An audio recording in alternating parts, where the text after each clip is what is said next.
माता कामाख्या देवी हे भारतातील सर्वात प्राचीन आणि शक्तिशाली शक्तिपीठांपैकी एक आहे. हे मंदिर आसाम राज्यातील गुवाहाटी, पूर्वी गुवाहाटी जवळ नीलाचल पर्वतावर वसलेले आहे. हे 51 शक्तिपीठांपैकी सर्वोच्च तंत्रपीठ मानले जाते आणि तांत्रिक साधना, तंत्र, मंत्र, योगसिद्धीसाठी जगप्रसिद्ध आहे. येथे देवीची पूजा योनी स्वरूपात केली जाते. मूर्ती नाही, हे ठिकाण सृजन, उर्वरता, स्त्रीशक्ती आणि मातृत्वाचे प्रतीक आहे. पौराणिक कथा आणि इतिहास. पौराणिक कथेनुसार देवी सती, शिवपत्नी यांनी आपल्या पित्याच्या यज्ञात अपमान सहन न होता अग्नीत देहत्याग केला. त्यानंतर दुःखाने व्याकुळ झालेले भगवान शिव सतीचा मृतदेह घेऊन तांडवनृत्य करू लागले.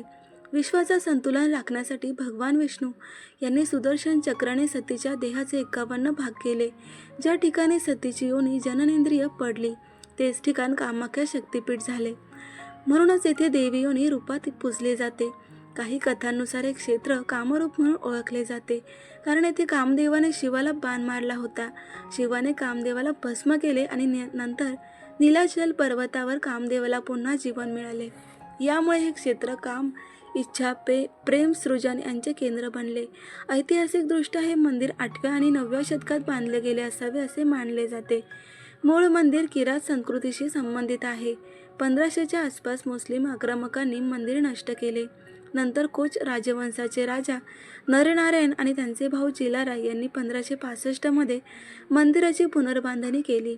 आजचे मंदिर नागर शैलीत आहे आणि ते ब्रह्मपुत्र नदीच्या काठावर नीलाचल टेकडीवर आहे.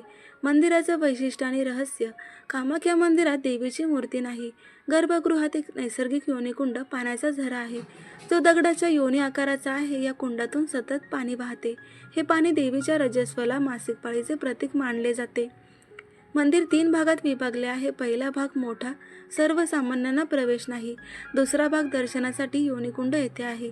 तिसरा भाग गर्भगृह, जवळपास 30 पायऱ्या खाली उतरावे लागते. हे एकमेव मंदिर आहे जेथे दशमहाविद्या, काली, तारा, त्रिपुर सुंदरी, भुवनेश्वरी, छिन्नमस्ता, भैरवी, धूमावती, बगलामुखी, मातंगी, कमला यांची ही छोटी मंदिरे आहेत. तंत्रसाधकांसाठी हे सर्वोच्च स्थान आहे. अघोरी, कपालिक, तांत्रिक यांची येथे विशेष उपासना होते. सर्वात मोठे रहस्य म्हणजे देवी रजस्वला होतात वर्षातून एकदा. जूनमध्ये देवीला मासिक पाळी येते असे मानले जाते. या काळात गर्भगृहात लाल पाणी, रक्तस्राव दिसते. हे नैसर्गिक झऱ्याचे पाणी लाल रंगाचे होते असे सांगितले जाते. पूजाविधी आणि प्रसाद. साधारण एका दिवशी देवीला दररोज स्नान, वस्त्र, फुले, अगरबत्ती, फळे अर्पण केले जातात. विशेष म्हणजे देवीला तांत्रिक विधीने पूजा होते. बली, पशुबलीची परंपरा आहे, परंतु आता ती नियंत्रित आहे. प्रसाद खूप वेगळा आहे. देवीच्या रजस्वला वस्त्र, लाल ओला कपडा हा प्रसाद म्हणून दिला जातो. हा कपडा भाविकांना मोठ्या काळजीने दिला जातो आणि नंतर तो अत्यंत पवित्र मानला जातो. अंबुबाची मेला हे मंदिराचे सर्वात मोठे आणि अनोखे उत्सव आहेत. दरवर्षी जून महिन्यात आषाढ शुक्ल पक्ष 4 दिवस अंबुबाची मेला भरतो. या काळात देवी रजस्वला असते असे मानले जाते, म्हणून 3-4 दिवस मंदिर बंद ठेवले जाते. कोणालाही दर्शन होत नाही. या काळात तांत्रिक साधना, जप, अनुष्ठान मोठ्या प्रमाणात होते. मेल्याच्या शेवटी मंदिर उघडले जाते आणि भाविकांना रक्तवस्त्र, देवीचा प्रसाद मिळतो. लाखो भाविक, तांत्रिक साधक देशभरातून येतात.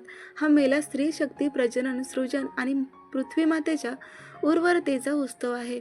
समाजात जेथे मासिक पाळीला कलंक मानले जाते तेथे कामाख्या हे पवित्र आणि शक्तिशाली मानते. महत्त्व आणि विश्वास हे सर्व शक्तिपीठांचे महापीठ मानले जाते. मनोकामना पूर्ण होतात अशी श्रद्धा आहे. कन्याप्राप्ती, विवाह, संतती, विजय, तांत्रिक सिद्धी यासाठी येथे नवस केला जातो. मुख्यमंत्री एकनाथ शिंदे यांनी येथे नवस केला होता आणि तो पूर्णसुद्धा झालेला सांगितलं जातं.